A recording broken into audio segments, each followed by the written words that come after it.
Hello दोस्तों, कैसे हैं आप लोग। तो आज की वीडियो में आप सबके लिए लाए हैं एनसीईआरटी क्लास 6 का हिस्ट्री का चैप्टर नंबर 7 नए प्रश्न नए विचार। इसका जितना भी पाठ्य पुस्तक का अभ्यास का प्रश्न उत्तर है वह सभी आपको इस वीडियो के माध्यम से जानेंगे। तो आइए देख लेते हैं। इसमें आपको पहला क्वेश्चन है, बुद्ध ने लोगों तक अपने विचारों का प्रसार करने के लिए किन किन बातों पर जोर दिया। तो बुद्ध ने अपने बातों का विचार का प्रसार करने के लिए निम्नलिखित बातों पर जोर दिया। पहला, यह जीवन कष्टों और दुखों से भरा हुआ है और कष्टों का कारण हमारी क्या है, तो इच्छा और लालसा है। दूसरा, आत्म संयम अपनाकर हम अपनी इच्छा व लालसा से मुक्ति पा सकते हैं। तीसरा, लोगों को दयालु होने के साथ साथ जानवरों के जीवन का भी आदर करने की शिक्षा दी। चौथा, हमारे अच्छे कर्मों का परिणाम वर्तमान जीवन के साथ साथ बाद के जीवन को भी प्रभावित करता है। नेक्स्ट क्वेश्चन है, सही व गलत को आपको बताना है। तो आइए देख लेते हैं। क है, बुद्ध ने पशु बलि को बढ़ावा दिया, जो कि गलत है। ख है, बुद्ध द्वारा प्रथम उपदेश सारनाथ में देने के कारण इस जगह का बहुत महत्व है, जो कि सही है। क्वेश्चन नंबर ग क्या है, बुद्ध ने शिक्षा दी कि कर्म का हमारे जीवन पर कोई प्रभाव नहीं पड़ता, जो कि गलत है।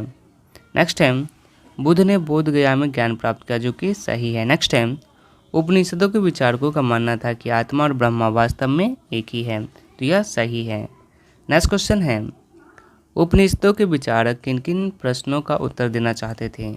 तो उपनिषदों के विचारक मुख्यतः कुछ कठिन प्रश्नों का उत्तर ढूंढने का प्रयास कर रहे थे, जैसे कि पहला, कुछ विचारक मृत्यु के बाद के जीवन के बारे में जानना चाहते थे। दूसरा, कुछ विचारक यज्ञों की उपयोगिता के बारे में जानना चाहते थे। तीसरा, कुछ विचारक आत्मा के विषय में जानना चाहते थे। ओके, नेक्स्ट क्वेश्चन है, महावीर की प्रमुख शिक्षाएं क्या थी। तो महावीर की प्रमुख शिक्षाएं निम्नलिखित थी, जिसमें पहला थी, सत्य जानने की इच्छा रखने वाले प्रत्येक स्त्री पुरुष को अपना घर छोड़ देना चाहिए। दूसरा, अहिंसा के नियम का कड़ाई से पालन करना चाहिए। तीसरा, ऊंच नीच जाति पात का भेदभाव नहीं करना चाहिए।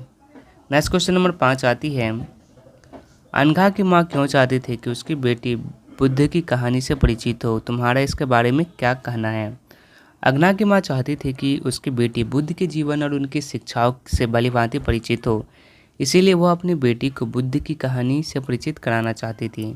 क्वेश्चन 6 है, क्या तुम सोचते हैं कि दासों के लिए संघ में प्रवेश करना आसान रहा होगा। तर्क सहित उत्तर दो। तो महावीर व बुद्ध के संघ में दासों का प्रवेश करना सरल नहीं रहा होगा, क्योंकि बुद्ध के संघ में रहने के लिए जो नियम बनाए थे उसके अनुसार दासों को संघ में प्रवेश करने से पहले अपने स्वामी से अनुमति लेना आवश्यक था। नेक्स्ट क्वेश्चन आती है, इस अध्याय में उल्लिखित कम से कम 5 विचारों का प्रश्नों की सूची बनाओ। उनमें से 3 का चुनाव कर उसको चुनाव करना है और आज भी वे क्यों महत्वपूर्ण है वह बताना है। तो कम से कम 5 विचारक, पहला है आत्मसंयम, दूसरा है दयालुता, तीसरा है अहिंसा, चौथा है अच्छे कर्म और पांचवा है मृत्यु जीवन का अटल सत्य है। तो इसका आंसर प्रश्न क्या है, आइए देख लेते हैं। जीवन कष्टों व दुखों से भरा हुआ क्यों है। दूसरा प्रश्न है, क्या मृत्यु के बाद जीवन है। तीसरा, यज्ञ की क्या उपयोगिता है। चौथा, विश्व में ऐसा क्या है जो कि अस्थायी और मृत्यु के बाद भी बचता है। पाँचवा, आत्मा और ब्रह्मा में क्या संबंध है। तो आज की उपयोगिता के कारण क्या है, आइए देख लेते हैं। पहला है आत्मसंयम। आज मनुष्य की इच्छाएं व लालसाएं बढ़ती जा रही है, जो उसके दुखों का कारण है। अतः आज भी मनुष्य आत्मसंयम अपनाकर दुखों से छुटकारा पा सकता है।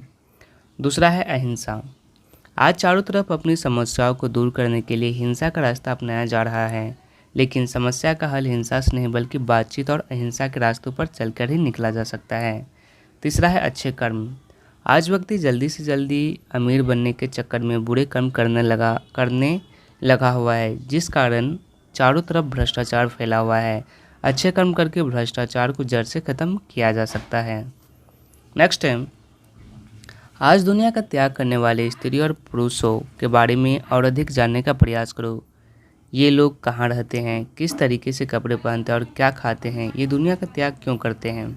तो आइए इसका आंसर हम देख लेते हैं। तो ये निम्नलिखित है, आज भी अनेक लोग अपने घरों और परिवारों को त्याग कर साधु महात्मा मुनि व विचारक बन जाते। दूसरा, ये लोग मंदिरों आश्रमों संघों का एकांत स्थानों पर रहते। तीसरा, ये प्रायः पीले भगवा सफ़ेद कपड़े पहनने व निर्वस्त्र रहते हैं। चौथा, ये शाकाहारी भोजन करते हैं। पाँचवा, ये ज्ञान की प्राप्ति के घर परिवार का त्याग करते हैं। ओके, तो आज के वीडियो में बस इतना है। वीडियो पसंद आया तो वीडियो को लाइक कीजिएगा, चैनल को सब्सक्राइब जरूर कीजिएगा और यह वीडियो देखने के लिए आप सभी का बहुत बहुत धन्यवाद।